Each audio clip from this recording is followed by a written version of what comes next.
Bismillahirrahmanirrahim. Robi, a'udzubikan hajat syaitan. Assalamualaikum warahmatullahi wabarakatuh. Waalaikumsalam. Perkenalkan, nama saya Asep Wahyudin, biasa dipanggil Wahyu. Wahyu ini adalah eh, saat ini pengurus di DPPP ARSI, pengurus pusat ARSI. Sederhananya begini, kalau di dunia kedokteran ada namanya IDI, Induk Organisasi Kedokteran IDI, Ikatan Dokter Indonesia. Kalau dulunya Ruqyah Syariah, maka induk organisasi profesinya adalah ARSI, Asosiasi Ruqyah Syariah Indonesia, yang terbentuk tahun 2012 sampai sekarang. Dan alhamdulillah sudah mulai dari proses pembentukannya sudah terlibat. Yang dahulu ketua Dewan Pembinanya almarhum adalah Murabi Wahyu, Guru Wahyu, dalam hal ruqyah juga zikir. Beliau adalah Ustadz Arifin Ilham. Pernah dengar? Pernah melihat? Ya, beliau adalah peruqyah juga. Cuman banyak yang taunya ulama zikir, tapi belum juga ruqyah. Maka beliau waktu di ARSI, beliau adalah Ketua Dewan Pembina ARSI. Baik, berikutnya Wahyu juga founder dari sebuah komunitas yang bernama Rumah Seroja Indonesia. Rumah Seroja Indonesia. Seroja itu singkatan dari sehat rohani dan jasmani. Bergerak di bidang dakwah yang alhamdulillah sampai sekarang kita mengadakan pelatihan ruqyah mandiri, dan insya Allah nanti Ahad tanggal 26 November, nanti detailnya nanti kita informasikan lagi. Nanti ada, alhamdulillah hari ini ada dampingi oleh anggota tim Rumah Seroja Indonesia. Nanti beliau akan memberikan informasi. Insya Allah Ahad 26 November itu pelatihan ruqyah mandiri full day, sehari penuh dari pagi sampai menjelang maghrib. Dan orientasinya, outputnya kita bisa menjadikan Al-Quran sebagai sifat. Dan kita belajar tawakal pada Allah, belajar mengupgrade, memperbaiki iman kita. Insya Allah kalau kita sudah mulai, imannya sudah terbentuk, tawakal kita pada Allah mulai terbentuk, tauhidnya sudah mulai terbentuk, insya Allah dari pengalaman 90% itu sanggup melakukan ruqyah mandiri, mulai dari anak SD usia 8 tahun, 7 tahun insya Allah bisa, boleh ikut, kecuali anak balita. Mulai dari anak SD insya Allah kita bisa belajar untuk ruqyah mandiri. Baik, kita akan membahas hari ini cara praktis diagnosa penyakit non medis atau medis. Ya, Wahyu pengalaman menjadi praktisi ruqyah itu dari tahun 2005. Kemudian dari tahun 2005 berevolusi, ilmu berkembang, mulai dari mendiagnosa. Ini misalnya, ini pasien ini kena gangguan non medis enggak nih? Ada prosesnya, butuh waktu 15 menit, setengah jam, baru kita bisa mengambil kesimpulan, oh ini kena gangguan non medis. Butuh waktu yang lama, proses yang lama. Dengan izin Allah, kita hari ini kita belajar bagaimana membedakan ini ada penyakit medis atau non medis. Insya Allah lebih cepat dan mudah. Namanya juga praktis, berarti yang mudah-mudah saja, yang cepat-cepat saja. Tapi insya Allah akurasinya sangat tinggi.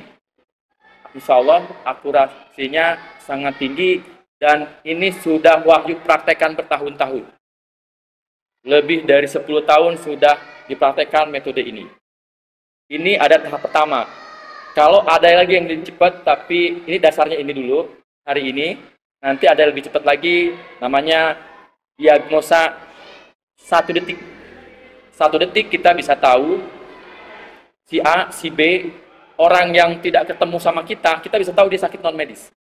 Orang yang hanya kenal di Facebook saja, kita bisa tahu dia sakit non medis. Orang jarak sana tuh bisa tahu dia kena gangguan non medis. Tapi bukan pakai intuisi, ada dasarnya. Hari ini kita pending dulu. Itu nanti akan diberikan pada saat ikut pelatihan yang insya Allah nanti Ahad tanggal 26 itu. Kita kasih. Karena butuh waktu yang agak panjang sedikit. Di sini waktunya nggak cukup. Ya insya Allah. Baik, secara umum.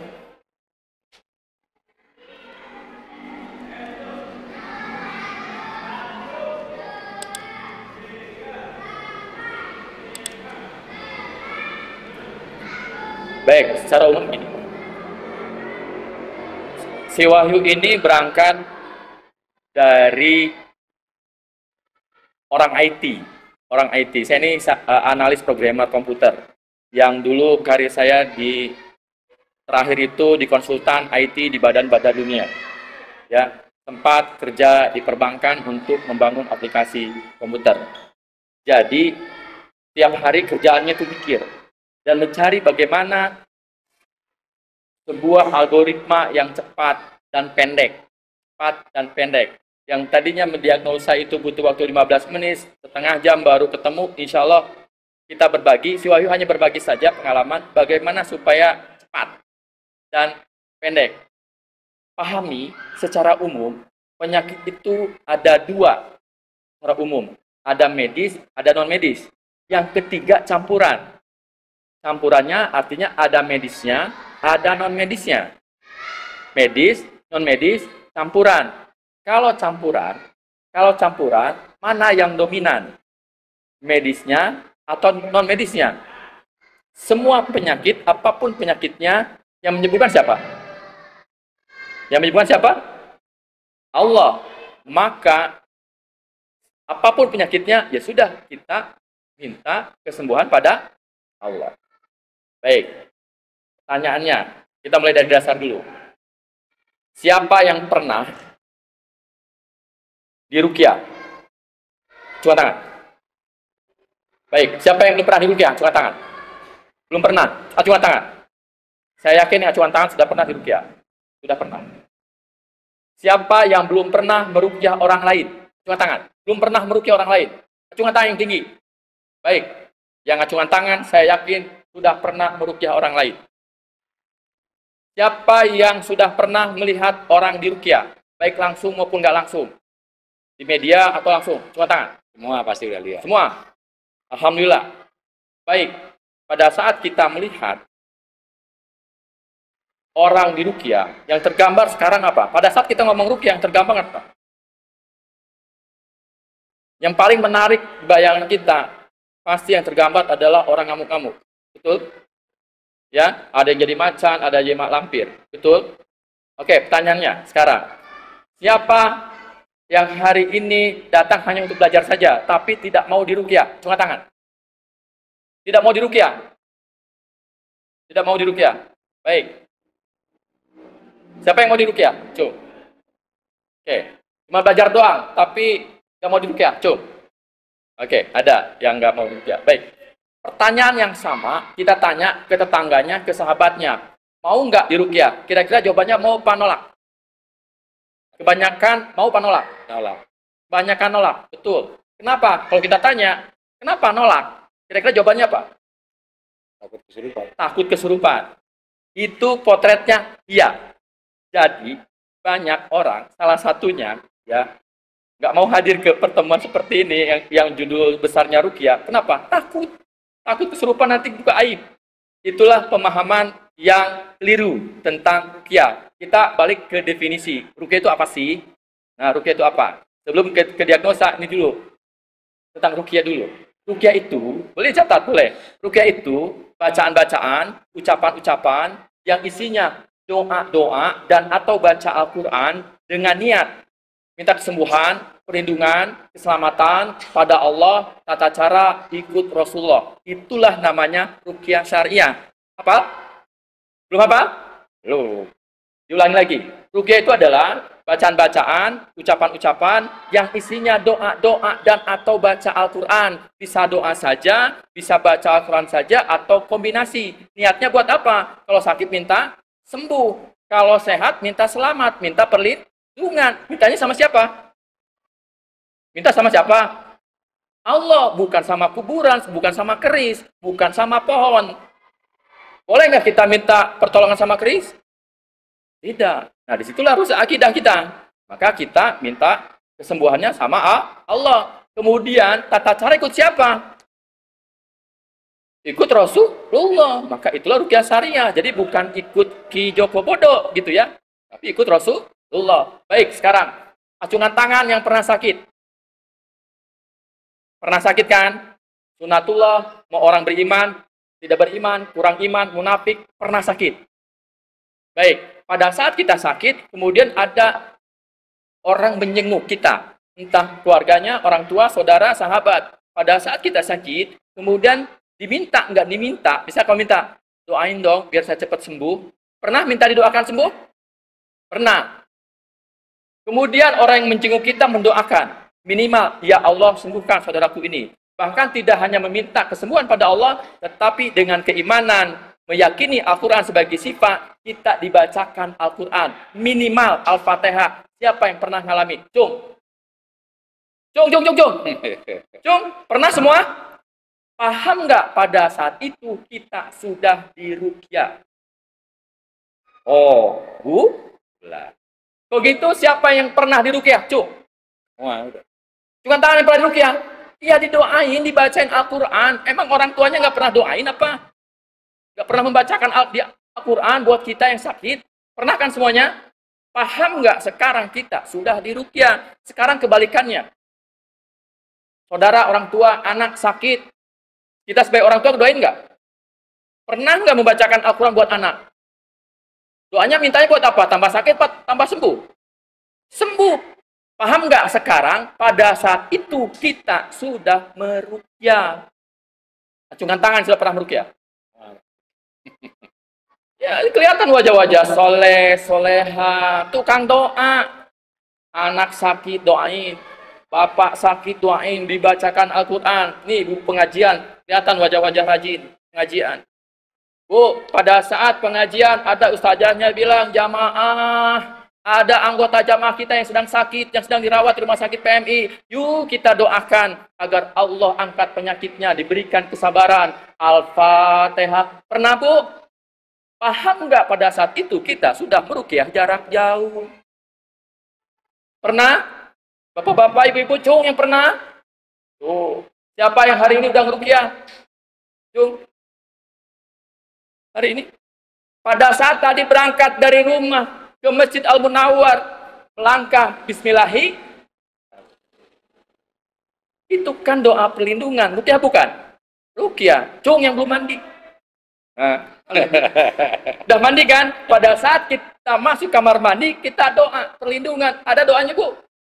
Apa? Allahumma bariklah anak. Ya, ada doanya. Pada saat itu, kita doa perlindungan. Artinya kita sedang ruqyah mandiri. Paham? Sakit apapun pada saat kita berdoa, ya Allah sembuhkan, ya Allah sembuhkan. Sedang meruqyah bukan? Iya. Kemudian kita bisa diganggu setan nggak? Mulai dari lahir sampai sakaratul maut bisa diganggu setan nggak? Bagaimana caranya supaya kita tidak diganggu setan? Caranya apa? Doa perlindungan. Tadi alhamdulillah guru kita Ustaz Dhani mengajarkan bagaimana doa perlindungan di majlis taklim. Karena setan juga ganggu. Pada saat mau berangkat aja diganggu. Males. Ya kan? Ada sakit perut atau apa itu udah kena gangguan. Kemudian hadir di sini, sibuk main HP, ngundutan kayak gitu. Bisa jadi itu juga gangguan. Maka diawali dengan doa-doa perlindungan. Walaupun kita ada di majlis ilmu, majlis zikir. Tapi tetap doa perlindungan. Kalau begitu pandai baca Al-Quran dulu, apa nguruqyah dulu? Anggap ini Al-Quran, anggap. Pada saat kita mau baca Al-Quran, maka Al-Qurannya kita buka, betul? Yang pertama kita ucapkan apa? A'udzubillah. Itu kan doa perlindungan. Artinya kita ngeruqyah dulu, ruqyah mandiri dulu sebelum membaca. Walaupun nanti bacanya terbata-bata, nggak apa-apa, terus belajar karena sudah dapat pahala. Tapi kita diawali dengan ruqyah. Kalau gitu, ruqyah penting nggak dalam kehidupan sehari-hari? Cung, yang mengatakan penting. Baik. Semua umat butuh rukyah nggak, Cung? Kalau gitu, sudah biasa ngerukyah nggak? Cung yang sudah biasa. Alhamdulillah. Kalau gitu saya pulang. Itu pada biasa. Nah, masalahnya ada efek nggak? Ada pengaruh nggak? Begitu. Dulu tahun 2000, istri sakit, istri kesurupan, istri Wahyu kesurupan. Ya, istri Wahyu itu seorang mualaf dari keturunan Chinese, namanya Tan Sun Fung. Siapa namanya? Siapa namanya? Tang Ting Tung, Tan Sun Fung. Dia mualaf, masuk Islam, kemudian kena gangguan non medis, sering kesurupan. Kita tahun 2000 ya, kita bacakan ayat kursi Al-Quran. Hasilnya apa? Diketawain sama setannya. Kata setannya apa? Enak ya, kayak dengerin lagu dangdut. Padahal tata cara sudah benar. Tapi masalahnya di mana? Kok kenapa bacaan Al-Quran kita nggak ada efek? Butuh waktu 4 tahun untuk dapat jawaban itu. Mau tahu jawabannya? Cung, yang mau tahu? Cung, supaya bacaan kita ada efek. Kenapa nggak ada efek? Mau tahu jawabannya? Cung, ini Piro. Ikut pelatihannya tanggal 26, insya Allah. Kita ada berbagi pengalaman. Bagaimana supaya ada efek. Baik. Nanti kita praktekkan namanya rukyah 1 menit. 1 menit saja. Nanti kalau ada yang sakit, nanti insya Allah kita praktekkan. 1 menit saja. Caranya 1 menit. Kan tadi, si Wahyu ini kan mantan programmer, analis komputer. Jadi selalu mencari algoritma yang cepat dan pendek. Bagaimana caranya? Siap sembuh? Siap bersyukur? Cara bersyukur kita adalah kita memantaskan diri terhadap Allah agar kita sembuh. Perkuat iman kita, ketawakalan kita pada Allah, ketakwaan kita pada Allah, amal kebaikan kita lebih baik. Baik, lanjut. Cerita dulu. Minggu kemarin, hari Sabtu minggu kemarin, tanggal 6. Ya, betul? Tanggal 6 hari Sabtu. Kita dijemput dari rumah, dijemput ke rumah. Tanggal 4? Ya, tanggal 4. Ya. Minggu kemarin, hari Sabtu, tanggal 4. Itu dijemput ke RSUD Ciawi untuk menangani seorang mahasiswa tingkat akhir kedokteran di ruangan VIP. Ya. Bapaknya, saya nggak sebut nama ya, bapaknya seorang perawat, ibunya seorang bidan. Yang merujuk untuk datang ngundang si Wahyu ini adalah seorang dokter gigi. Medis semua? Medis semua. Yang merujuk adalah alumni Seroja, dia seorang dokter gigi. Yang dirujuk adalah calon dokter, yang ibu bapaknya orang medis juga. Sakitnya apa? Ada 8 titik sakit di badannya. Sakit kepala. Ini luar biasanya apa? Mulutnya, mimiknya buka gini, tapi tidak ada suara sekecil pun tidak ada. Jadi, coba, gitu. Nggak ada. Hah aja nggak ada. Suara napas aja nggak ada. Coba, gitu. Nggak ada. Atau, nggak ada. Kepala sakit. Nggak ada suara, dadanya nyesek, perut di ulu hatinya sakit. Ya, kemudian di sini pas pundak belikat sakit, di bawah, di atas panggul sakit, tangan kiri sakit, 2 kaki sakit, terutama di dengkul sakit. Ya, ada 8 titik sakit. 8 titik sakit.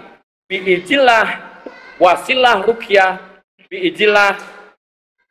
Dari 8, 5 titik sakitnya hilang, termasuk bisa bicara dan ada suara lagi. Alhamdulillah gacor lagi. Padahal dia sudah di rumah sakit, ditangani oleh dokter saraf, bahkan sudah dibawa ke rumah sakit pusatnya saraf. Rumah sakit KON. Pernah dengar? Nah, biijilah. Insya Allah besok saya diundang lagi untuk terapi lagi, lanjutan. Hari insya Allah Ahad besok. Di sini. Oke? Kenapa? Tadi ingat, ada medis, ada non-medis. Medis, non-medis. Dokter gigi itu merujuk ke si Wahyu itu 1 tahun yang lalu agar si anak itu diruqyah. Tetapi tadi Ustadz Dani bilang banyak halangan untuk diruqyah. Alhamdulillah setelah diruqyah bisa ngomong lagi normal dan bisa makan lagi yang tadinya nggak bisa makan. Di sini sakit nih, di sini sakit. Hari itu juga bisa bicara lagi, bisa ngomong lagi, sakit kepalanya hilang. Tapi dengan kabar sakit kepalanya kambuh lagi. Karena saya diundang lagi untuk ke rumahnya. Insya Allah besok. Satu lagi testimoninya. Ini kasusnya sekitar 2017. Wahyu diundang oleh kakaknya yang punya ekspedisi paket. Karena langganan saya kalau ngirim paket-paket jualan online, kakaknya punya adik, dia sakit, sedang dirawat di rumah sakit PMI, di ICU.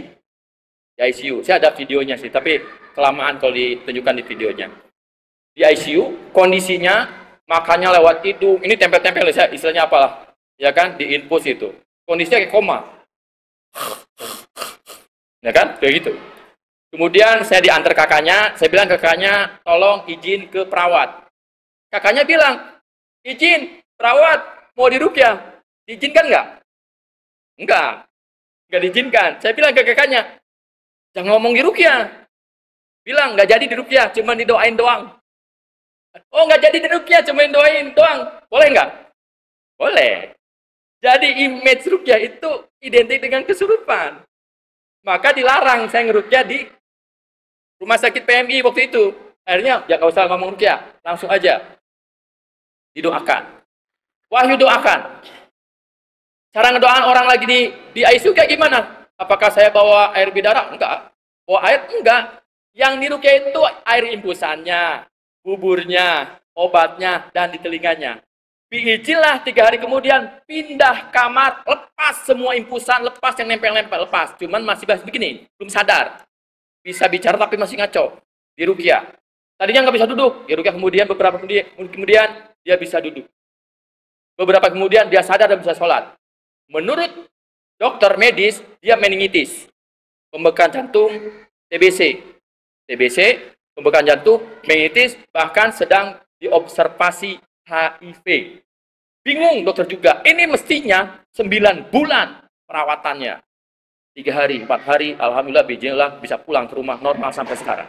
Sudah nikah orang. Kemudian, ada lagi dokter.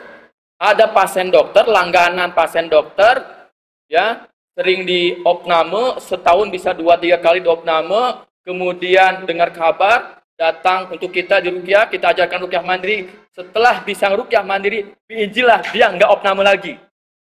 Satu saat dia datang ke dokter lagi, dokternya ngelihat, loh kamu udah seger, keluhannya ece-ece doang. Kenapa? Oh, ikut di Seroja, ikut pelatihan ruqyah mandiri.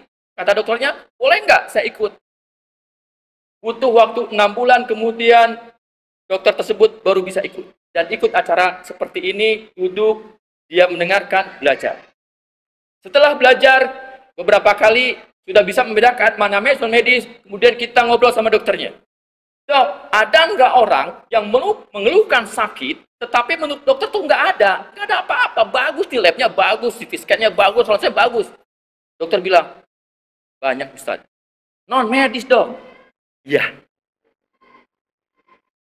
Jadi, Ustaz, kalau dulu saya tidak tahu kenapa, akar masalahnya apa. Selalu kalau udah kasus kayak itu, kita rujuk ke psikiater, dikasih obat penenang.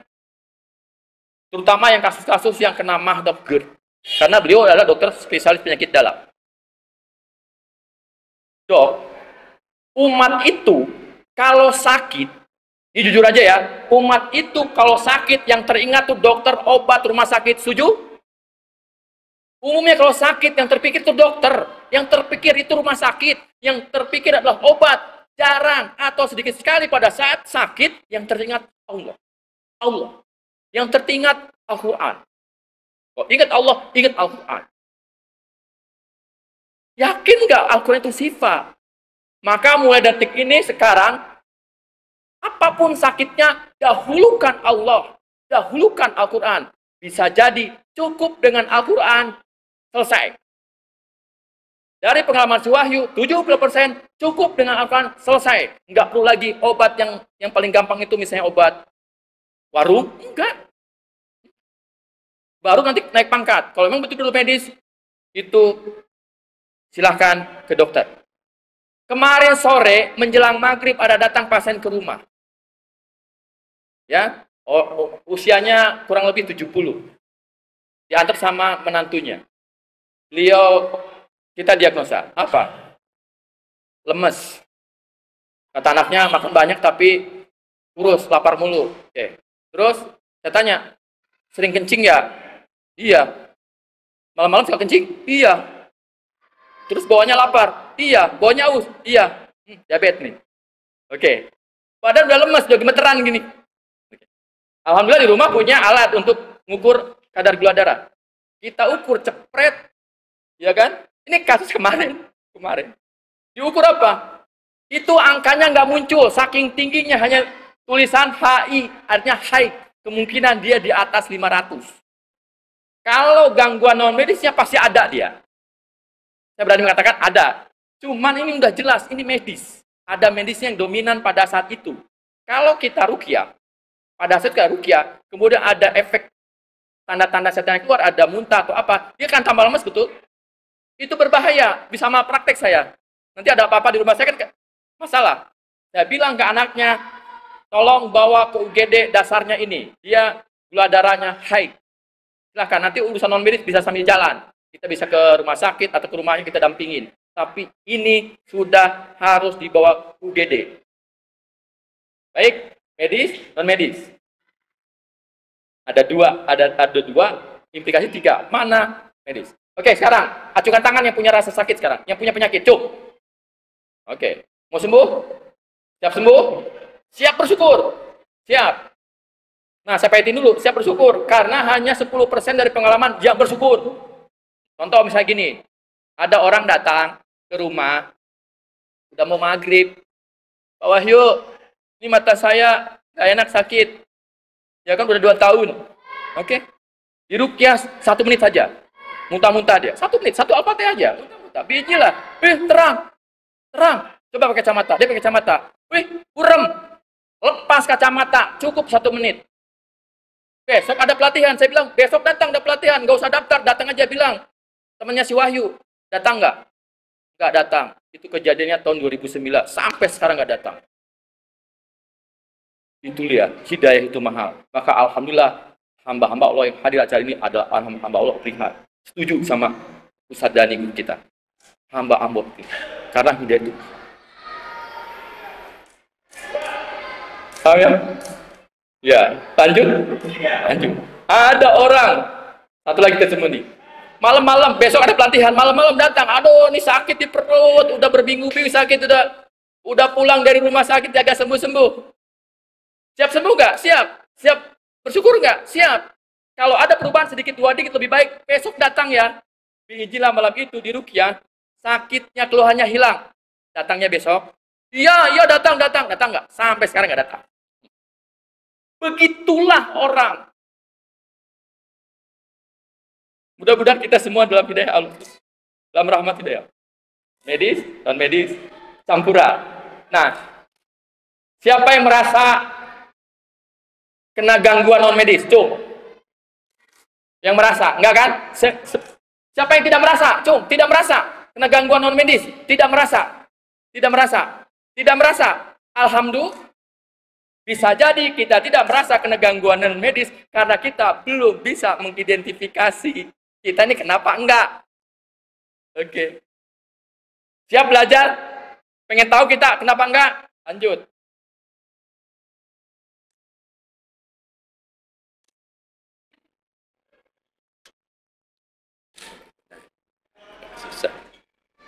Nih, ini karena kita menemukan sesuatu yang berulang.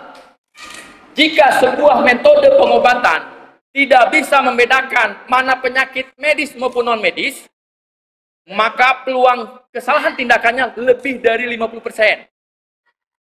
Kok si Wahyu berani Iya, mulai dari pengalaman yang berulang-berulang bertahun-tahun, ketemu. Mulai dari mana? Istri sakit, sampai jadi RT di RSUD.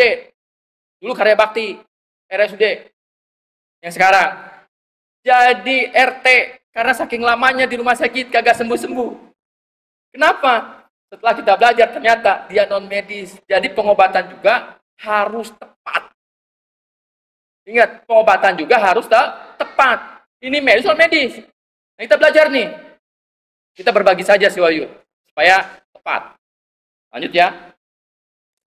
Lebih dari 50% bisa gagal pengobatannya. Tidak tepat. Habisin duit.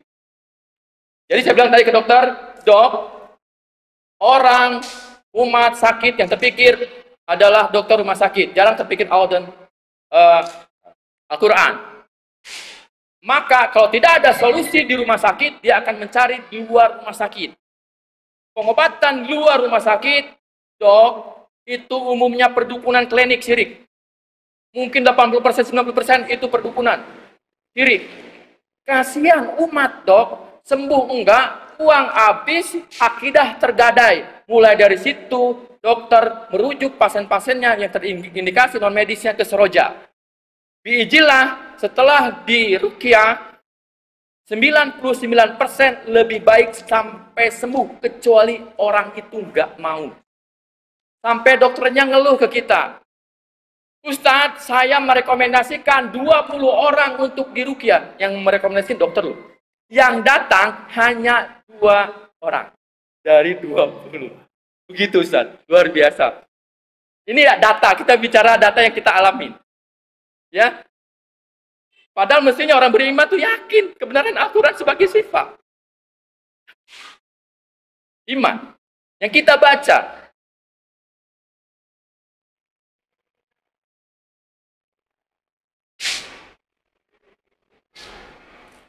Baik, kita belajar bagaimana diagnosa medis kita diagnosa mandiri.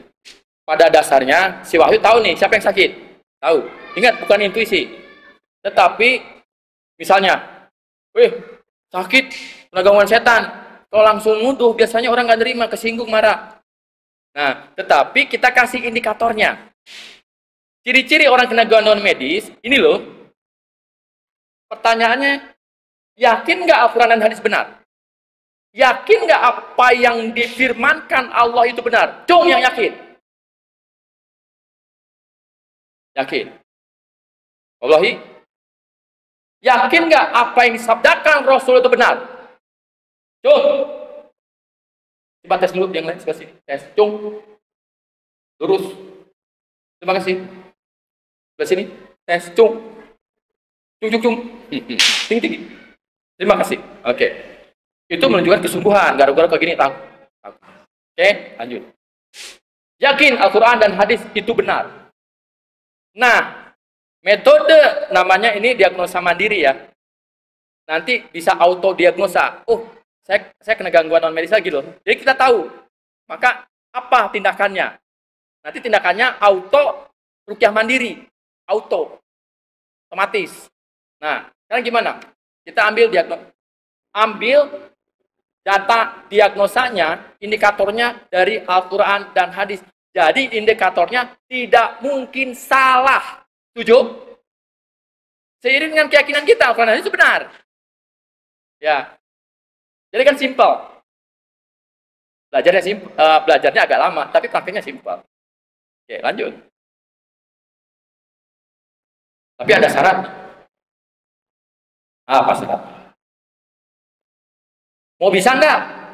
Cung yang mau bisa. Cung. Ada syaratnya.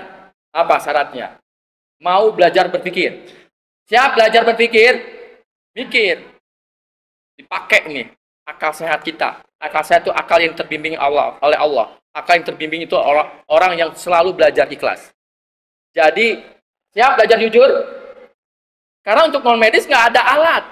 Nggak kayak ada ronser, itu nggak ada. Maka tergantung kejujuran kita. Ya, kalau nggak jujur juga, saya nggak tahu. Jadi bisa salah diagnosa. Kemudian ikhlas, apa adanya lah ceritanya karena Allah. Kemudian belajar untuk tidak sombong. Yang susah diruqyah itu orang sombong. Kenapa sombong? sifat iblis. Dari pengalaman saya ngerukyah itu paling susah. Maka apakah saya bohong ikhlas saya tidak tahu, tapi ini sama-sama kriteria yang harus kita penuhi. Mari kita belajar untuk tidak sombong. Oke, biasanya orang sombong itu kalau diagnosa mandirinya juga ogah-ogahan. Kemudian rukyah mandiri juga jarang berhasil. Jarang berhasil. Kemudian belajar sabar. Ya sabar, dengerin nih, tak kasih nih. Oke. Kemudian belajar istiqomah. Ya terus diasah terus. Belajar. Siap? Cong yang siap? Cong. Baik. Kita lanjut. Belajar berpikir, belajar jujur, belajar ikhlas, belajar untuk tidak sombong, sabar, dan istiqomah. Semua syarat masuk surga enggak? Ya. Jadi, belajar rukyah itu belajar menjadi hamba Allah yang soleh, yang amal ibadahnya diterima. Amal ibadah terima berarti kan imannya harus bulat, istilahnya benar. Amal kebaikannya sebanyak, ikhlasnya, tawakalnya pada Allah, bersih dari dosa, maksiat dan syiriknya. Kalau itu terpenuhi, bonus bisa ngerukyah. Siapapun orangnya. Tidak mesti harus ustadz dulu, tidak mesti harus hafal 30 juz dulu, tidak mesti ya qori. Tidak, dengan potensi sekarang insya Allah bisa. Terus belajar. Sama-sama kita belajar.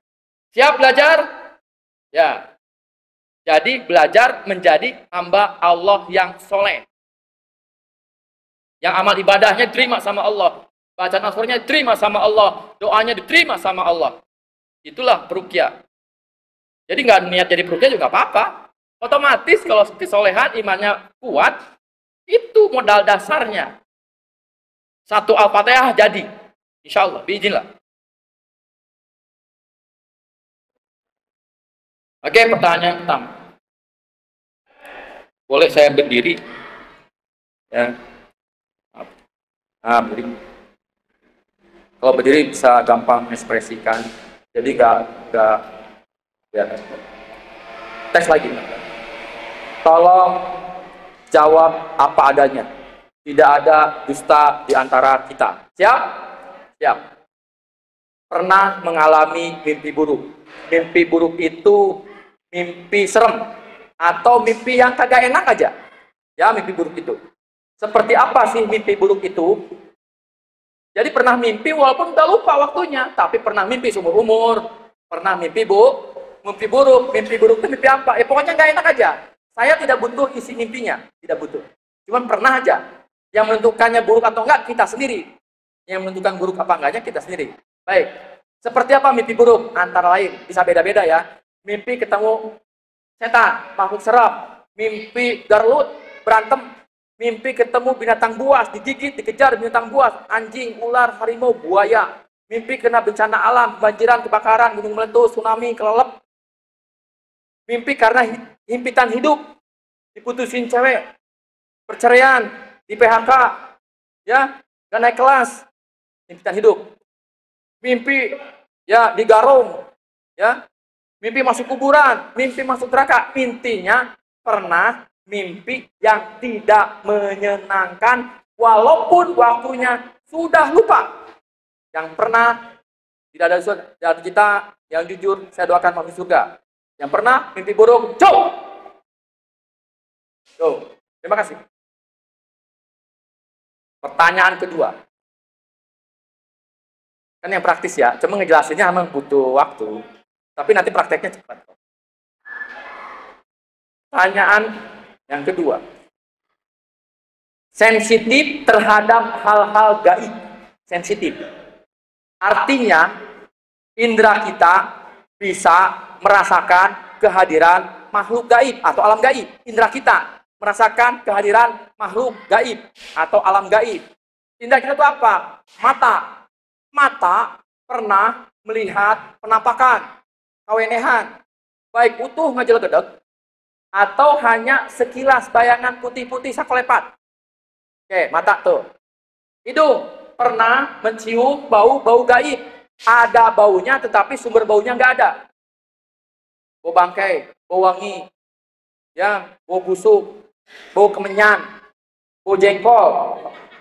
Ntar tuh lihat tetangga, masak nggak, ya, jengkol. Nah, hidung. Kemudian telinga mendengar suara-suara gaib. Ada suaranya, tetapi sumber suaranya nggak ada. Misalnya kita lewat nih di rumput bambu, ya, ada yang manggil, Wahyu, nggak ada. Nah, ada yang manggil, tapi orangnya nggak ada. Ada suara gaib. Kemudian ini bulu roma merinding-merinding, kulit merasakan nggak nyaman. Bulu roma merinding-merinding pada saat melewati tempat angker, kuburan, tempat serem, tidur sendirian, di kamar mandi sendirian, di rumah sendirian, maka merinding-merinding. Atau kita datang ke suatu tempat merasakan aura yang nggak nyaman. Ih, kayaknya nggak enak nih. Nggak enak nyaman. Oke, kulit atau bulu roma. Di dalam dada, dalam kita suka ada bisikan, ada ngajak ngobrol. Ya, kadang pada saat kita emosi, marah, ini omongannya tambah keras. Kita lagi marah nih, ada bisikan, udahin aja, udah tenang aja, ngomporin. Ya. Kemudian organ tubuh kita gerak sendiri tanpa perintah otak. Contoh mulut latah, apalagi latahnya latah jorok. Misalnya kebun binatang di absen, alat kelamin di absen. Ya, tapi tanpa perintah otak, bukan keinginan sendiri. Itu gerak sendiri. Atau tangan, tapi dia nggak Parkinson, bukan stroke, gerak sendiri. Kalau pernah mengalami satu atau kombinasi, walaupun waktunya sudah lupa, paham? Pernah mengalami satu, merinding pernah, lihat, cuma merinding doang ya nggak apa-apa, berarti satu. Oh, saya juga pernah ada suara aneh, ya. Nah, berarti kan kombinasi satu atau kombinasi, walaupun waktunya sudah lupa. Yang jujur didoakan masuk surga, yang nggak jujur didoakan masuk surga juga. Cuma lama tuh kayak anti BPJS. Yang pernah mengalami, cung, ingat, jujur, cung. Iya, merinding bunda, pernah nggak? Iya, udah ngacung, ya, paham? Paham ya? Oke. Nah, ini catatan. Kalau dua pertanyaan tadi dijawab pernah mengalami, maka sepanjang keilmuan Wahyu hasil dari observasi, 90% orang yang mengalami dua pertanyaan tadi, 90% sudah kena gangguan non medis, artinya sudah kena gangguan setan dari bangsa jin. Sebetulnya satu pertanyaan untuk kesimpulan. Kok kenapa 90%? Baik. Bisa jadi 100%. Kalau dua pertanyaan ini jawab iya juga. Bobotnya hanya 5% saja. Oke.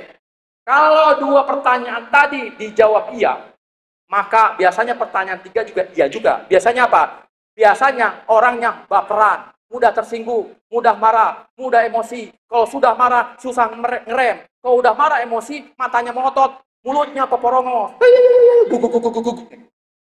Gak usah ngacu, gak usah. Yang setuju mengatakan, Ustadz itu mau buah banget. Baik. Lanjut. Yang keempat, 5%. Kalau iya berarti 100%. Lupa itu manusiawi, tapi ini pelupa. Lupa naruh HP, naruh dompet, naruh kacamata, naruh duit, naruh kunci. Yang parah itu lupa istri, lupa anak, lupa suami. Lupa ibadah. Masih pada sholat, alhamdulillah masih pada sholat kan? Tapi kan lupa rakaat. Sering lagi. Gak usah ngacu. Dari senyumnya aja mengatakan, iya itu dia. Itu mas saya banget, ya. Oke. Kalau 4 pertanyaan jawab iya, maka 100% sudah kena. Kenapa ditanya mimpi buruk? Kenapa? Rasulullah bersabda, mimpi bagi 3 nih. Saya pakai bahasa simpelnya aja ya, biar cepat mengerti. Mimpi bagi 3. Mimpi baik datang dari Allah. Yang kedua, mimpi karena bawaan pikiran, kesem-sem. Ya, ibu, hari ini, siang ini lihat baju di online. Bagus. 5.000, duit, gak punya uang. Malam mimpi. Itu karena kesem-sem. Kemudian, Yang ketiga, mimpi buruk datangnya dari setan. Barang siapa yang terbangun dari mimpi buruk, ngeludah ke kiri 3 kali, doa pelindungan, minimal auzubillahi minasyaitonirrajim, ya kan? Dan jangan ceritakan pada siapapun karena setan akan mewujudkannya. Jadi indikator yang Rasulullah kasih tahu adalah mimpi buruk. Bu, cuman hati-hati pada saat terbangun dari mimpi buruk, ludahnya jangan kental-kental kalau ada suami. Saran, jadi gimana ada suami? Kebetulan lagi. Sengaja. Oke, paham? Lanjut. Kenapa sensitif atau indigo? Indigo ya, indigo. Dalam Al-Quran, tidak ada penduduk bumi dan langit mengetahui perkara gaib kecuali Allah. Allah, berikutnya di ayat yang lain, Allah tidak menurunkan ilmu gaib kecuali pada Rasul yang terpilih. Kita Rasul bukan? Nabi bukan? Wali bukan? Wali bukan? Wali. Wali murid. Ya kita bukan orang soleh-soleh banget lah. Maka kemudian setan dan teman-temannya bisa melihat kita dari tempat yang tersembunyi. Jadi sunatullah, kita ini manusia biasa, enggak sensitif. Jadi kalau orang indigo gimana? Siapapun orangnya yang indigo pasti dia sakit. Dari pengalaman si Wahyu meruqyah orang-orang indigo dan dia mau mengeluarkan, insya Allah keluar dan sembuh dari indigonya. Paham? Karena itu gangguan. Jadi ada bisikan-bisikan itu. Kalau orang pernah lihat nggak ada orang jalan kaki telanjang gitu di jalan-jalan rambutnya gimbal kayak Bob Marley, pernah lihat? Nah, itu biasanya diawali dari bisikan. Nanti ketawa sendiri, nangis sendiri. Baik, lanjut. Ini bonus. Nah ya, ini. Nah ini kenapa kena?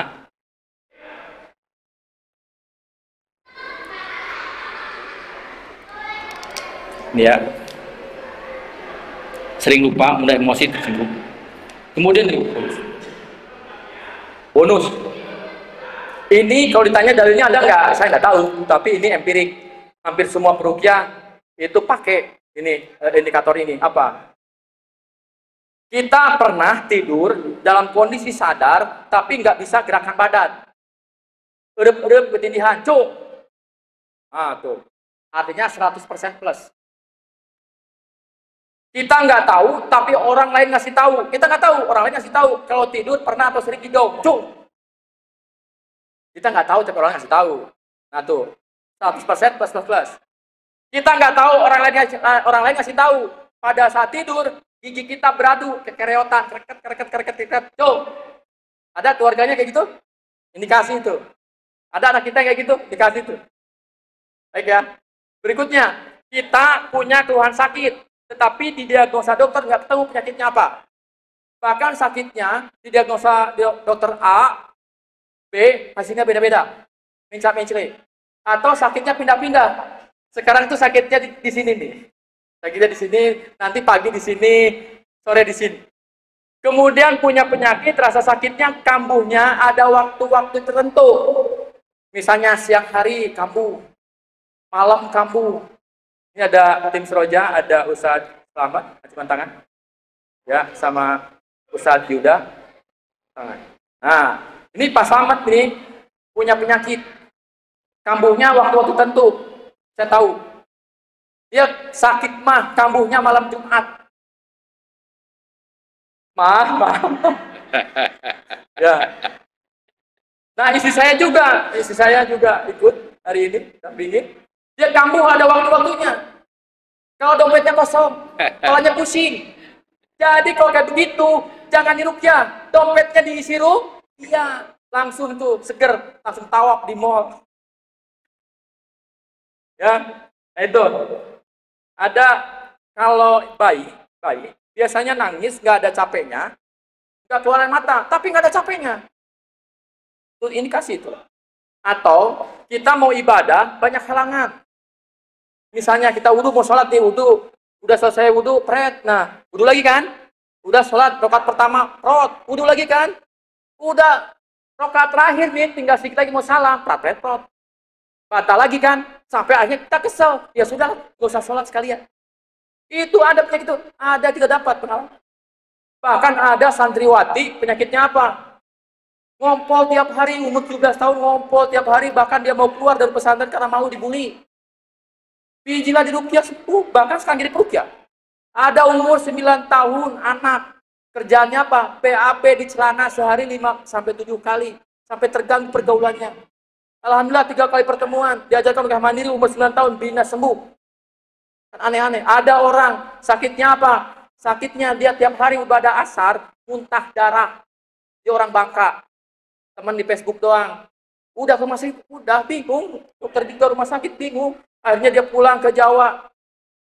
Mampir dulu ke Bogor, nginep di Jila, di Rukyah. Sampai sekarang nggak muntah darah lagi. Coba, ya Allah, kalau misalnya nggak yakin terhadap kebenaran Al-Quran itu kita ingat gitu ya. Siap? Lanjut? Ya. Atau misalnya nih, tanda-tanda nih. Kalau penyakitnya berat, kadang-kadang kalau bukan karena hidayah Allah, penyakitnya berat, datang ke acara kayak gini susah. Datang ke acara yang di dalam acaranya itu ada tauhid, ada ngajak tobat. Setan tahu dia akan menghalangi. Begitu. Ini hasil dari pengamatan itu, Ustaz. Ya, betul. Gitu. Insya Allah nanti acara tanggal 26 itu gratis, dapat makan, dapat minum. Full day.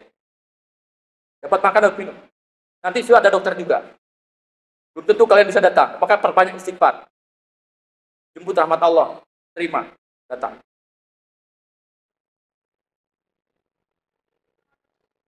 Ada orang sakit, dia nggak nyaman dengar ajan, boro-boro ke sholat, dengar ajan juga nggak enak. Jadi pada saat dengar ajan subuh, bukannya bangun, segera bangun, sholat berangkat subuh berjamaah, malah tarik bantal, tutup telinga. Tanda-tanda. Jadi orang yang sakit biasanya nggak mau bergabung dengan orang-orang yang soleh. Maunya ke tempat-tempat maksiat, dimudahkan setan.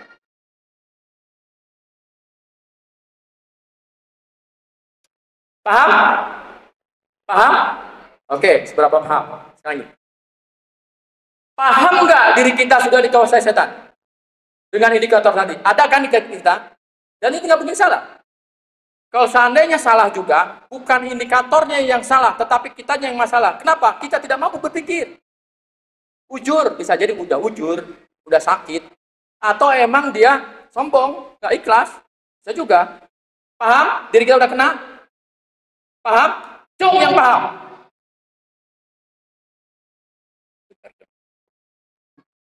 Sebentar lagi. Izin sebentar, ada pengumuman. Ini mobil nomor 1656. Tolong digeser karena ada yang mau keluar menghalangi yang lain. Terima kasih. Maaf. Lanjut, Ustaz. Sekali lagi. Siapa yang paham bahwa diri kita sudah kena? Cung! Paham? Baik. Artinya, kalau kita merasa sudah kena, kita sudah dikuasai setan. Dalam tubuh kita ada setan dalam peredaran darah kita. Pada saat setan masuk dalam tubuh kita, dia bisa melakukan 1001 macam masalah. Bisa jadi sakit, jadi gila, jadi malas ibadah, jadi senang ke tempat maksiat. Terserah dia. Kok sudah masuk? Pertanyaannya, mau nggak kita dikuasai setan? Yang tidak mau dikuasai setan, tidak mau dikuasai setan. Cuk! Wallahi nggak mau? Nggak mau. Oke. Kalau kita paham kita sudah kena dan tidak mau dikuasai setan, terus setannya mau diapain? Apa dibiara? Monggo. Mau diapain? Mau diapain? Dikeluarin apa dipiara? Siapa yang sungguh-sungguh ikhlas karena Allah, karena paham, tidak mau dikuasai setan, ingin mengeluarkan, cung! Terima kasih. Sekarang tolong perhatikan tubuhnya. Masing-masing. Perhatikan tubuh. Kalau ada keanehan, sekarang di detik ini ada keanehan. Namanya reaksi. Apa keanehannya? Sekarang nih, kepala pusing nih. Tadi nggak pusing, sekarang jadi pusing. Oke. Tatap wajah si Wahyu. Si Wahyu senyum. Senyum ya. Tapi pada saat lihat si Wahyu, belet cabok ke. Pengen nampar. Gak enak. Pegang dadanya. Ini nggak nyaman nih, deg-degan nih. Bawahnya gelisah, pengen pulang. Ini si Wahyu ngomong terus kapan selesainya nih. Ingat tuh anak ayam belum dibak kasih makan. Ingat jemuran. Pengen pulang, pengen kabur. Oke. Kemudian di badan ini ada panas-panas nih. Ada panas-panas, ada pegal-pegal. Ya, ada yang gerayangan kayak kesemutan. Kemudian duduk gelisah nih. Aduh, pantat ini karpet yang nyaman ini kayak ada cucuk. Kayak ada duri. Aduh, kayak enak. Kemudian, ini perut udah mual-mual nih. Aduh, udah kagak enak, udah mau muntah, udah mau sendawa. Atau yang lain, yang penting ada keanehan. Siapa yang ada reaksi atau keanehan, tolong jawab dengan jujur, apa adanya, yang jujur, Wahyu doakan masuk surga. Jom! Yang jujur masuk surga, tolong perhatikan. Oke, terima kasih. Kalau tadi ada reaksi, artinya hakul yakin emang sudah kena. Kalau tidak ada reaksi, belum tentu bersih. Belum tentu, bisa jadi emang belum bereaksi. Atau belum paham. Atau emang ada kesombongan. Saya tidak tahu. Atau emang belum bereaksi saja. Karena apa? Indikatornya tidak mungkin salah. Al-Quran dan hadis. Paham? Oke. Sampai sini diagnosanya ya selesai. Ada lanjutan nggak? Ada. Namanya diagnosa 1 detik. Kita konsepnya, jargonnya, lebih mudah lebih mudah mencari orang yang sudah kena gangguan non medis dibandingkan orang yang dari non medis. Paham ya? Jadi kalau kita tim Seroja, kalau mendiagnosa bukan mencari orang yang sakit atau yang mencari orang yang sudah kena gangguan non medis. Tetapi kita cari yang bersih, karena emang sakit. Oke, contoh gini. Hati-hati. Yang baju biru namanya siapa? Rizky. Ada yang bilang misalnya, wajar dia sakit. Kang Rizky sakit. Kenapa? Karena ketempelan genderuwo. Yang ngomong orang pinter. Oh gitu, yang masalah Rizky-nya apa orang pinternya? Orang pinternya. Karena dia bisa melihat makhluk gaib. Si Wahyu meruqyah dari tahun 2005 sampai sekarang nggak pernah. Jangan sampai. Kalau saya bisa ngelihat makhluk gaib, tuyulnya itu keluar tuh. Assalamualaikum. Saya sakit. Saya perlu ruqyah juga. Wajar nih Kang Riki sakit-sakitan. Karena di atap rumahnya ada genderuwo 3 yang ngomong satu kampung. Kalau gitu yang masalah rizkinya apa? Rumah rizkinya apa orang satu kampung? Orang satu kampung. Paham sekarang? Ada ustadz di TV, tanda kutip ustadz di TV, kerjaannya nangkepin setan, masukin ke botol. Sakit nggak dia? Sakit, logikanya ngeliat aja kagak bisa, apalagi nangkep, apalagi masukin botol, mikir. Paham sekarang? Paham ya? Jadi jangan ketersima. Jangan menganggap itu hebat, itu lindungi, punya indra keenam, padahal itu sakit. Kok si Wahyu ngomong kenceng? Iya Bu, Pak, dulu juga saya indigo. Pernah mendengar suara gaib, pernah mencium bau gaib. Istri saya lebih parah lagi, bisa melihat, bisa berinteraksi dengan gaib. Sakit. Kemudian di tim Seroja juga, ya. Dulunya kayak indigo. Dulunya. Alhamdulillah setelah diruqyah hilang. Kalau dia merasakan lagi, misalnya, udah diruqyah, udah bersini. Kemudian lihat setan, lihat pocong. Artinya, indikator dia sudah kena lagi. Maka, perlu ruqyah mandiri. Sudah bisa tuh ruqyah mandiri. Dia belajar di tanggal 26. Ya.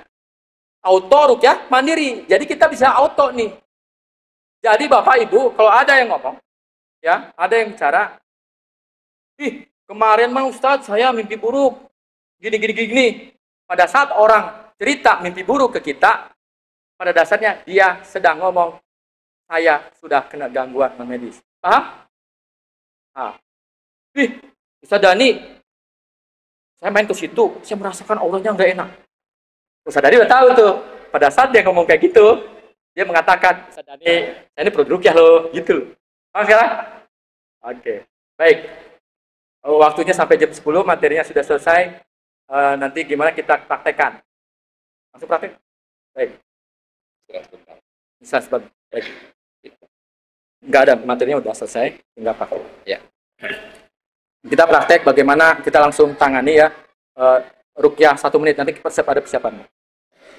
Baik ya, saya langsung bantu handle karena kita mau nambahkan. Jadi pada Ibu, kita perlu belajar terus. Tadi sudah dijelaskan, saya juga di awal sudah menjelaskan. Kalau diundang untuk dakwah tauhid, ruqyah, itu sudah takut duluan. Khawatir nanti kesurupan. Khawatir nanti aibnya terbongkar, kadang-kadang begitu ya. Yang parah lagi nanti nggak betah di situ. Ya.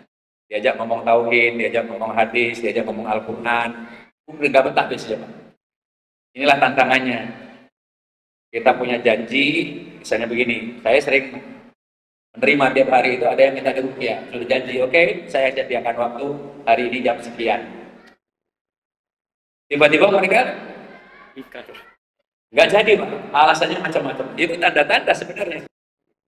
Ya, saya sudah janji mau datang ke rumahnya, Ustaz, mohon maaf, hari ini nggak bisa. Nah, itu tanda-tanda sudah takut duluan, Pak. Ini banyak sekali, ya, yang model seperti ini. Ustaz Wahyu sudah jelaskan tadi. Itu tanda-tanda. Nah, mestinya kalau sudah tanda-tanda seperti itu, segera kemudian tadi ada jujur. Pertama berpikir dulu, tadi kan, makanya tadi sudah dijelaskan di dalam ayat Al-Quran tadi surat Al-Anbiya ayat 10 tadi. Apakah kalian tidak mau berpikir? Tadi itu. Sesungguhnya kami telah kitab yang di dalamnya terdapat sebab-sebab kemuliaan kalian. Apakah kalian tidak mau berpikir? Apalah ta'qilun di situ ya. Ini kalimatnya. Kemudian tadi mesti jujur. Kita mesti jujur saja. Kita mengalami hal-hal seperti itu. Termasuk saya, kita jujur. Nah ini kuncinya, makanya kita undang acara-acara seperti ini rutin sebenarnya tiap bulan. Untuk apa? Untuk membuat diri kita itu kemudian nanti bahagia. Tapi kalau setan sudah menguasai, biasanya nggak jadi datang. Wah, di situ acaranya nggak enak. Ya, nggak enak acaranya. Diajak ngomongin Al-Quran, introspeksi diri, saling memaafkan, macam-macam. Ya, nggak nyaman, dikuliahin nggak nyaman. Ya, dibimbing untuk bersyukur, yang sampai tadi ada yang lupa. Ya. Banyak orang yang sudah sembuh, sudah diceritakan kasus-kasusnya, di ruqyah sembuh, tapi dia masih tetap nggak bersyukur. Jadi kuncinya bersyukur tadi. Ketika kemudian diminta untuk melanjutkan ruqyah mandirinya, diajak untuk bersilaturahim bersama dengan kita, datang tadi diundang ke Soroja, misalnya begitu, nggak mau datang dia, karena merasa sudah sembuh. Nah, inilah masalahnya yang mesti kita terus ingatkan, yang terus kita motivasi. Kenapa dakwah-dakwah yang ceritanya cerita-cerita halu, saya bilang cerita halu ya, kewalian, kesaktian dan lain sebagainya ya, dibungkus dengan cerita zuhud dan sebagainya, dibumbui dengan cerita-cerita horor dan lain sebagainya, itu lebih menarik daripada dakwah seperti ini ya. Inilah tantangan kita, dan itu sebenarnya mengindikasikan bahwa kita lebih banyak dikuasai oleh hawa nafsu, dan hawa nafsu itu adalah bimbingan atau petunjuk atau ajakan sebenarnya dari musuh kita yang abadi ya, yaitu syaitan laknatullah alaihim. Karena mereka pintar sekali bagaimana untuk menipu kita sebagai hamba Allah. Makanya yang akan selamat dari tipuan syaitan ini adalah illa ibadaka minhumul mukhlasin. Syaitan sudah mengatakan, kecuali hamba-hamba engkau yang mukhlis, kami tidak bisa mengalahkan mereka. Apa yang mukhlis itu? Ketika diajak kepada jalan Allah, bimbingan Allah, petunjuk Allah, dia semangat. Ketika diajak berjuang di jalan Allah, menegakkan ajaran agama Allah, baik untuk diri kita sendiri, keluarganya, dia semangat. Dan tidak hanya semangat, kemudian istiqomah. Tapi istiqomah itu bukan kirata ya, istri tiga kompak semua. Ya. Kalau ada yang bisa begitu, alhamdulillah.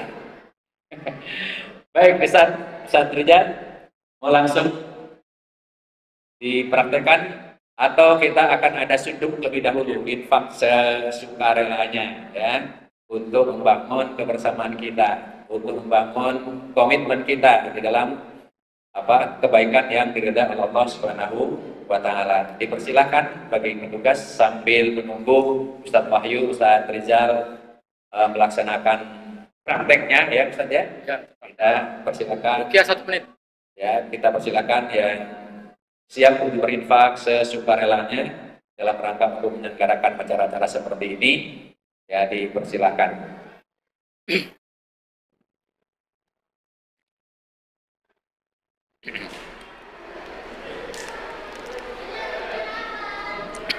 Baik, ada dari tim Humas Roja Indonesia yang akan memberikan undangan. Nanti ada penjelasannya, silakan Ustaz Yuda. Acaranya kayak gimana? Nanti kasih juga undangan.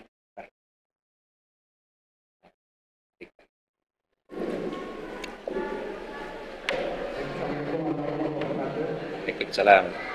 Pertama saya ini mohon maaf buat ini dadak-dadakan. Biasanya kita kalau ada acara itu sebenarnya masih saya ini biasanya seperti pada alumni atau punya masih belum saya sini belum mengenal lanjut dengan bapak ibu dan tidak tahu telepon dan banyak teman-teman dan selalu buat ini bapak jangan musik juga buat bapak ini jadi dapat dulu saya dibagikan tanggal 26 acaranya tanggal November 2023 dari jam 8 sampai jam maghrib itu kita yang sebutkan dari Ustaz tetap tidak ada bayar dapat snack dapat makan siang dan setelah itu tidak bisa snack di situ kita akan belanja kalau kita bisa memberikan mandiri karena berbiaya itu banyak kegiatan apa kita sehari-hari setiap saat biasa kita lakukan. Cuma kita nggak paham kok nggak bisa. Nah, Lokasi ini gedung aktif Bapak Ibu kalau yang tahu Janggel BNR. Nah di situ lewat ini ada apartemen yang terjadi di dalam apartemen itu ada gedung 4 atau 5 tingkat. Ini Bapak lewati pas belokan ada gapura, ada gedung aktif Bapak masih ada di situ. Jadi kalau mau daftar, udah ada kiasnya, Bapak mesti kiasnya aja. Daftarnya apa lagi? Kenapa harus daftar? Karena kita harus menyediakan kondisi Pak. Kalau misalkan pakai perangan kan tidak enak sama yang hadir. Tapi kalau kelebihan juga, jadi berapa terbaik sih. Kalau misalkan awalnya sebenarnya makan sih yang kita berikan. Jadi yang kedua yang dari apa mana? Kalau yang mau kepentingan itu data semua karena ruangan terbatas tidak seperti dulu. Kita pakai dari sini sampai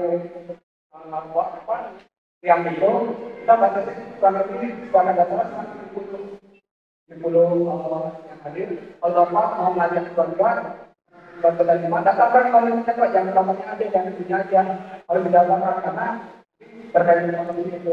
Baik, cukup. Jadi nanti saya bagikan kepada terima kasih. Ya, terima kasih. Ibu bapak sekalian, Allah, saudara-saudaraku yang saya cintakan Allah. Alhamdulillah tadi sudah di-share ya info tentang kegiatan yang akan diadakan oleh komunitas Roja ya. Sehat, rohani dan jasmani. Masya Allah dan kuatnya. Dan juga sebelumnya kita sudah sama-sama menyimak belajar bagaimana cara diagnosa penyakit medis dan non medis. Nah, sebelum lanjut ke sesi praktiknya, mungkin ada saudara-saudaraku yang ingin bertanya, silakan kita beri kesempatan. Mungkin ibu-ibunya atau bapak-bapaknya, ikhwan atau akhwat yang mau bertanya, silakan. Ini hadir juga alhamdulillah ya dari pesantren mana nih? Masya Allah, alhamdulillah. Baik, ada yang mau bertanya mungkin? Saudara-saudaraku tentang cara diagnosa ya, medis atau non medis. Ibu mungkin ada nyampe open.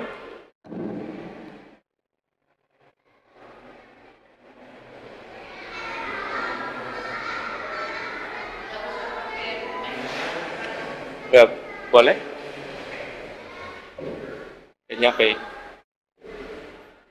Oke, ini kali. Boleh, silakan. Silakan Bunda.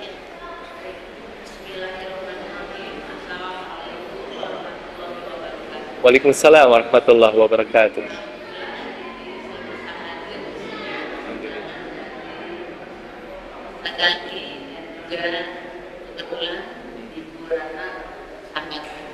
Alhamdulillah.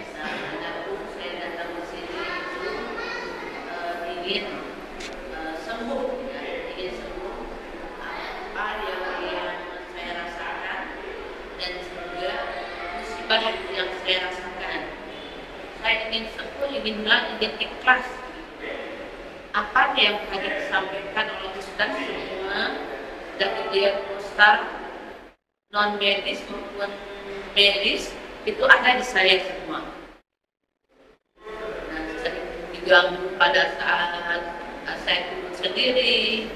Kalau misalnya, ya itulah yang tadi seperti dipaparkan. Nah, kemudian saya itu ingin sekali menghilangkan trauma. Kebetulan 3 minggu yang lalu, sebetulnya insya Allah barangkali selama ini saya melaksanakan sholat, zikir, semua saya laksanakan. Namun memang ini memang musibah dari Allah, atau memang kelalaian saya. 3 minggu yang lalu saya kena musibah.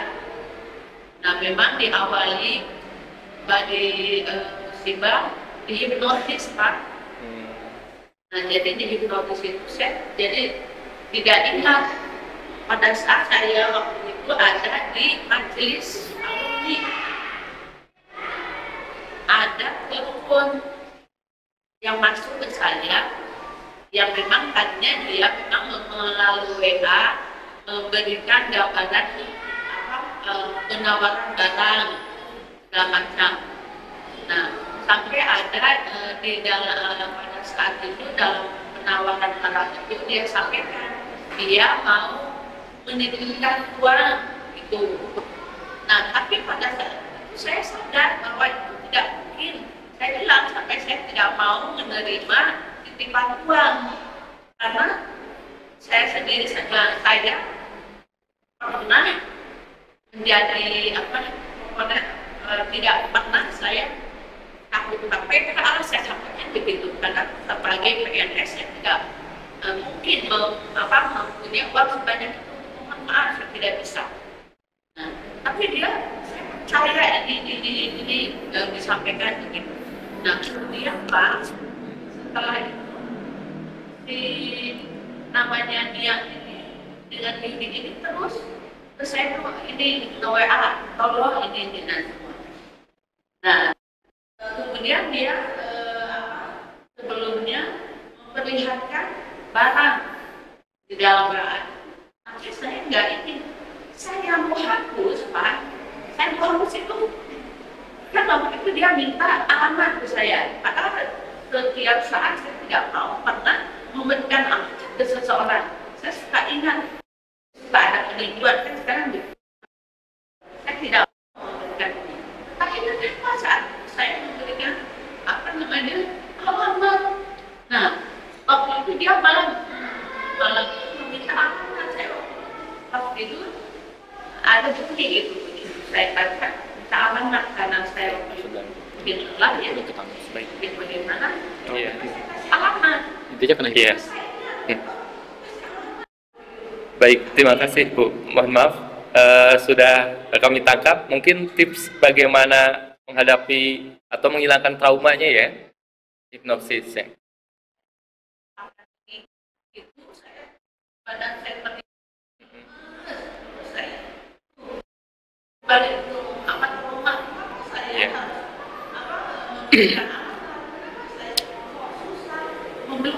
Baik, oke. Itu ya Bu ya. Oke. Panggilan saya pengen hilang rumah itu. Ya. Pengen saya sembuh, pengen normal kembali. Iya. Saya gembira kembali. Iya. Sekarang itu hilang semuanya. Iya. Baik. Terima kasih Ibu atas pertanyaannya langsung. Baik, untuk Ibu juga saudara-saudaraku ya. Alhamdulillah. Dan kita kan oleh Rasulullah SAW dapat kita bacain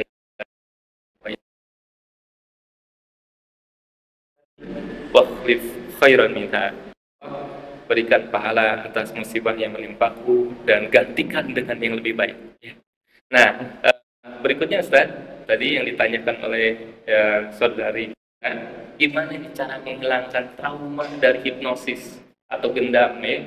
Karena kalau udah teringat-ingat lagi agak merinding atau gimana? Sebetulnya kita Ustaz Ria udah menjawab. Innalillahi wa ya, sudah itu secara konsepnya itu ya itu dulu. Tapi gini, ada orang kena hipno, ada hipno itu bagian dari sihir. Artinya orang kena sihir, hipno itu bagian dari sihir. Istilah kita mah sihir modern, sebetulnya bahasa kampungnya gendam. Ya, kenapa kita kena sihir? Ada ain nggak? Ada, sihir ada, ain ada. Kenapa kita kena ain? Kita berpikir ya. Kenapa kita kena gangguan setan? Ini agak panjang ceritanya. Maka kita berpikir, hipno atau sihir, ain itu gangguan setan bukan? Gangguan setan bukan? Pertanyaannya, kenapa kok setan bisa masuk ke dalam tubuh kita? Bisa mengganggu kita? Sihirnya kuat, ainnya kuat, apa kitanya yang lemah? Apa? Kita yang lemah. Artinya, kita cari apa yang membuat kita lemah. Orang disihir, pasti masuk. Dia kena, pasti masuk. Berarti efek sihirnya masih ada. Kenapa sihirnya masih ada? Artinya setan dalam tubuh kita masih ada. Setan yang kuat, apa yang kita lemah? Setan yang kuat, apa kita yang lemah? Kitanya yang lemah. Bagaimana cara ngeluarinnya? Caranya, kita perkuat diri kita. Apa? Imannya, tawakalnya, ikhlasnya. Perkuat. Kalau kita sudah kuat, imannya, tawakalnya, keikhlasannya, sudah kuat, setan dalam keluar nggak? Keluar. Yang di luar bisa masuk nggak? Nggak bisa. Maka caranya kita fokus mengupgrade diri kita, memperbaiki iman kita, menaikkan iman kita, keikhlasan kita, tawakal kita pada Allah. Jangan terlalu fokus kepada kenapa saya kena sihir ya? Karena sihir terjadi karena izin Allah. Kenapa kena ain? Karena ain terjadi karena izin Allah. Ya, jadi fokuslah mengupgrade iman kita, amal kebaikan kita. Kalau kita sudah naik, tidak ada tempat setan buat kita set di diri kita, maka setan keluar dari luar nggak bisa. Caranya gimana? Punten agak panjang ceritanya, silakan Ibu ikut tanggal 26. Nanti kita ada lebih detail lagi pembahasannya seperti itu. Silakan Ustaz. Cukup, Ustaz Dhani, mana? Oke. Ya. Cukup, Bu ya. Nanti insya Allah tadi tuh poin sudah dipertegas. Tawakal kita, innalillahi rajiun. Ya. Kemudian yang kan musibah. Kalau merinding ya tadi makin diri sama Allah, zikir pagi dan sore hari. Ya, dan itunya pembentengannya termasuk dari hipnosis. Tadi kan Ustaz Asep sampaikan ya, itu termasuk sihir juga, hipnosis atau gendam itu. Maka Rasulullah SAW contohkan di pagi hari itu, ba'da subuh itu zikir pagi hari. Bismillah, semangat ya Bu.